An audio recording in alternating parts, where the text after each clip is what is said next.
اعوذ باللہ من الشیطان الرجیم، بسم اللہ الرحمن الرحیم۔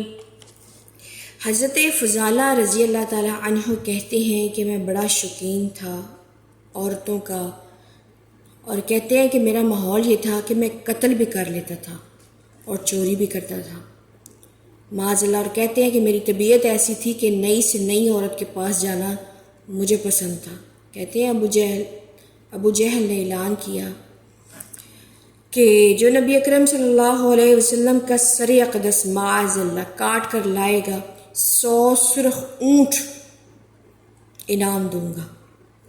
حضرت فضالہ رضی اللہ تعالیٰ عنہ کہتے ہیں کہ میں نے خنجر تیار کیا، میں نے بغل میں چھپا لیا، اوپر چادر اوڑھ لی، اور کہتے ہیں مجھے پتہ تھا ظہر کی نماز کے بعد نبی پاک صلی اللہ علیہ وسلم طواف کعبہ کے لیے کعبہ تشریف لے جاتے ہیں۔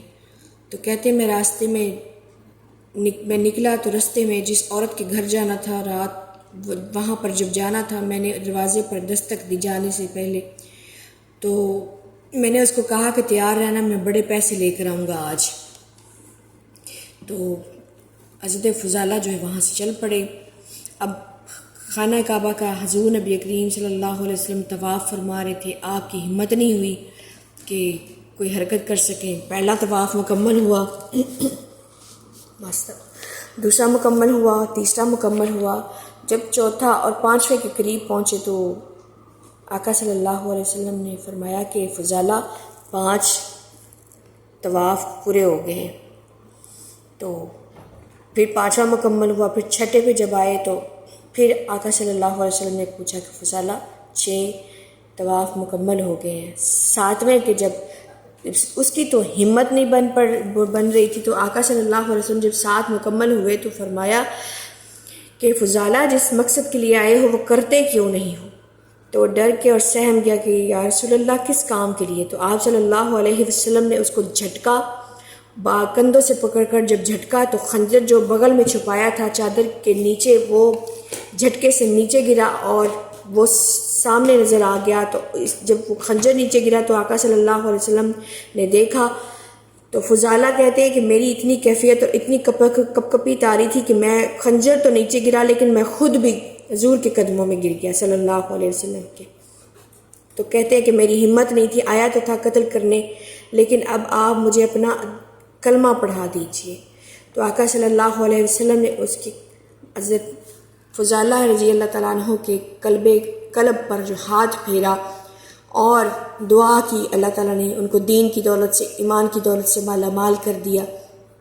اور جب کلمہ پڑھ کر آپ جا رہے تھے واپس تو وہی عورت کے دروازے پر سے گزرے تو عورت نے آپ کو دیکھا، لیکن آپ وہاں نہیں رکے اور چل پڑے۔ جب چلے تو وہ پیچھے سے وہ عورت دوڑتی ہوئی آئی، کہتی ہے فضالہ تم وہی نہیں ہو جو رات کو آئے تھے؟ تو فضالہ بیان کرتے ہیں، کہتے ہیں کہ میں جب گیا نا تو میں زندگی میں کبھی بھی رویا نہیں تھا، کیونکہ قتل کرتا تھا اور چوری بھی کرتا تھا اور آپ کو پتہ ہے زنا بھی کرتا تھا، تو میں زندگی میں کبھی بھی نہیں رویا تھا، اتنا میں ڈھیٹ ہو گیا تھا۔ تو لیکن جب میں آقا صلی اللہ علیہ وسلم کی خدمت سے واپس پلٹا تو میں نے جب آنکھ اٹھائی تو میری آنکھوں سے اتنے آنسو بہہ رہے تھے کہ میری ہمت نہیں ہو رہی تھی میں اس عورت کو دیکھ سکوں۔ تو میں روتے روتے میں نے بیان کی کہ جس فضالے کی تم بات کر رہی وہ فضالہ تو بہت پیچھے رہ گیا ہے، میں تو اب آقا صلی اللہ علیہ وسلم کا غلام بن کے آیا ہوں، تو میں نے گناہوں سے توبہ کر لی ہے۔ سبحان اللہ، اللہ اکبر۔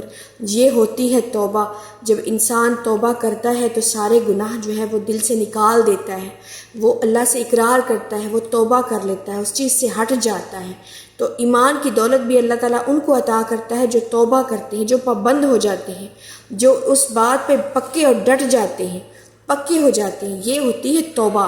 اور اللہ تعالیٰ کو توبہ اتنی پسند ہے، جیسے انسان، اللہ فرماتا ہے کہ جو انسان جوانی میں توبہ کرتا ہے اللہ تعالیٰ کو اس کی توبہ بڑی پسند ہوتی ہے۔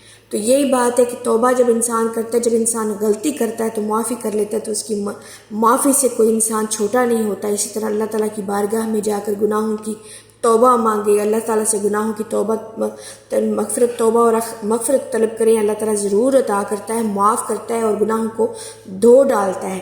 جیسے گناہ جو ہیں وہ نیکیوں کو کھا جاتے ہیں، ایسے ہی جو گناہ ہیں وہ نیکیوں کو کھا جاتے ہیں، ایسے ہی گناہ بھی نیکیوں کو کھاتی ہیں۔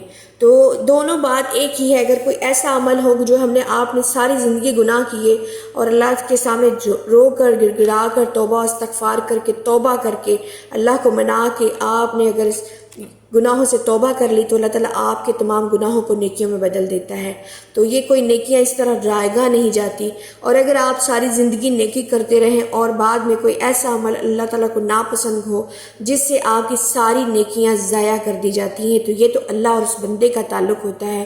تو کوشش کریں ہم آج سے اپنا محاسبہ کریں ہم نے کون سا گناہ کیا اور اس سے ہمیں کون سے گناہوں سے ہمیں توبہ کرنی ہے جو آئندہ ہم نے نہیں کرنی۔ اللہ تعالیٰ ہم سب کو نیکی کی توفیق عطا فرمائے، توبہ اور استغفار کرنے کی توفیق عطا فرمائے، صبر اور شکر کرنے کی بھی توفیق عطا فرمائے۔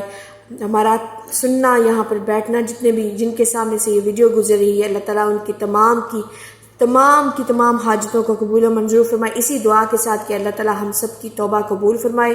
آمین۔ وما علینا الا البلاغ المبین۔